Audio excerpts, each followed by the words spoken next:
Do you ever lie awake at night, feeling the weight of the world pressing on your chest, and wonder if all the care, all the effort, all the quiet sacrifices you've made will ever be enough? If you're someone who cares too much, you know that feeling intimately. It's not just about money, it's about responsibility, about being prepared, about making sure no one else falls through the cracks, even if it means you carry invisible burdens. And yet, there's a hidden truth about money, about net worth, that most people never talk about.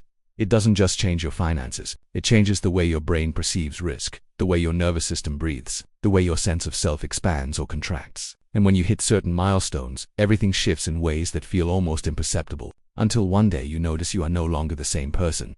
The first milestone is subtle, almost stealthy. It's the moment you save or accumulate enough to feel stable enough to cover a few months of expenses, to pay off debts that have haunted you, to feel a quiet buffer beneath your feet. For someone who cares too much, this is revolutionary. Science shows that scarcity hijacks your prefrontal cortex, the part of your brain that plans and reasons, and floods your amygdala with fear signals. Every unexpected bill, every minor emergency, triggers anxiety that feels out of proportion to the actual threat. But once you reach this first net worth threshold, your body starts to relax. You notice it in your sleep, in your appetite, in the subtle ease with which you make decisions. It's not that your life is perfect. It's that your nervous system is finally allowed to step out of survival mode. You're not just living. You're beginning to exist in the quiet spaces between crises.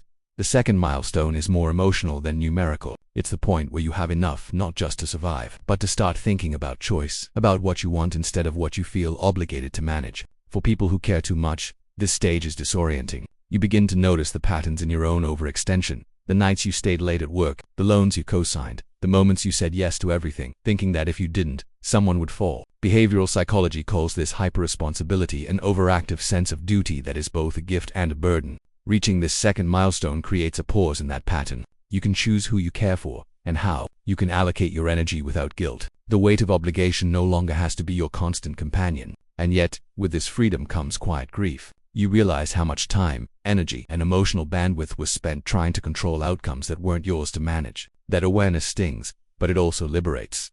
The third milestone is almost mystical, because it isn't just about money at all, it's about perspective. It's when your net worth grows enough that your relationship with scarcity, with fear, with identity, fundamentally changes. Suddenly the compulsions that used to dominate your life, the need to please, to prove, to control, begin to loosen. Neuroscience calls this cognitive load reduction. Your brain has more capacity to think long-term, to see possibilities, to strategize rather than react. You start to care differently, not less, but smarter. You invest your empathy where it matters, not where habit or obligation dictates. You recognize that being responsible does not mean being a martyr, and that boundaries are not betrayal. For the first time, you see that the measure of your worth is not in how much you carry, but in how wisely you carry it. But this evolution is not linear, and it is never simple. People who care too much often experience guilt, even in moments of newfound security. The nervous system, trained for overvigilance, doesn't immediately relax just because numbers look better. You might catch yourself overthinking an expense that others would shrug off, or worrying about someone else's finances while your own are safe. The unhealthy side of overcaring lingers, like a shadow in the corner of a sunlit room. It's a reminder that money alone cannot heal every pattern, that financial milestones are signposts, not cures. What transforms you is not the number itself, but the awareness it brings, the choices it enables, and the subtle freedom it allows in your mind and body.